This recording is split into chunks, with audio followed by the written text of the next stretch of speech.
ভগৱানৰ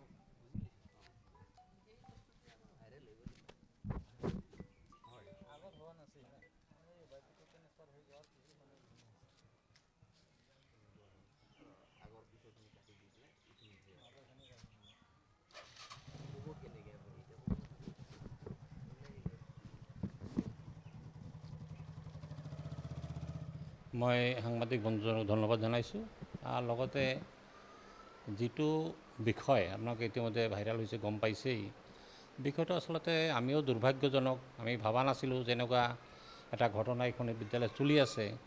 তে যিয়ে নহওক যোৱাকালি সেইটোও গম পায় আপোনালোকে আমাৰ সন্মানীয় ডিচি ছাৰ আহিছিল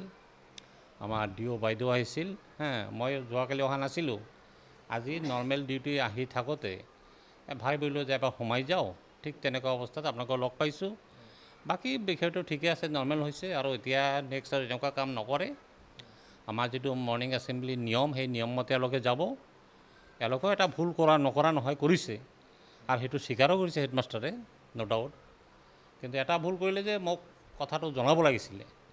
কাৰণ আমি ব্লকৰ পৰা আহি যে এতিয়া এইখন স্কুল ভৰি দিওঁ আমি আচলতে 10টাৰ আগত আহি নাপাওঁৱেই ৰাতিপুৱা মৰ্ণিং এছেম্বলি নাপাওঁ এইখন স্কুলত যিয়ে নহওক ৰাস্তাত বহুত স্কুল পাই থাকোঁ আমি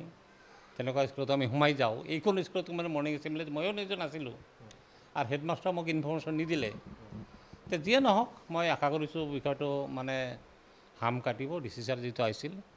এখেতৰ এটা ৰিপৰ্ট অলৰেডি ছাবমিট কৰিছে মই শুনি মনামতে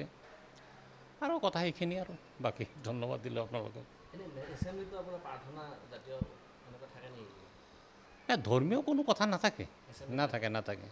মই ক'লোঁ যে আমাৰ প্ৰাৰ্থনা কি থাকে প্ৰাৰ্থনা কিছুমান আমাৰ এই ৰাষ্ট্ৰীয় সংগীতটো গায় কিছুমান মহৎ লোকৰ বাণী শুনোৱা হয় বাতৰি কাকতৰ শিৰোনামাবিলাক মানে জনোৱা হয় বা পঢ়ি শুনোৱা হয় এইবিলাকে আৰু কেতিয়াবা আমি কিছুমান নতুন ইনষ্ট্ৰাকশ্যন দি থাকোঁ এওঁলোকক সেইমতে এওঁলোকে কাম কৰি যায় কিন্তু এইটো স্কুলত দেখিছোঁ অলপ ব্যতিক্ৰমী হৈছে নোহোৱা নহয় এইটো কিয় হৈছে এতিয়া মই সদ্যহতে ক'বই নোৱাৰিম আৰু ইতিমধ্যে টিচাৰজনে হয়তো স্বীকাৰো কৰিছে কথাটো যে যি হৈছে আমাৰ ভুলেই হৈছে বাকী কথা এইখিনি আৰু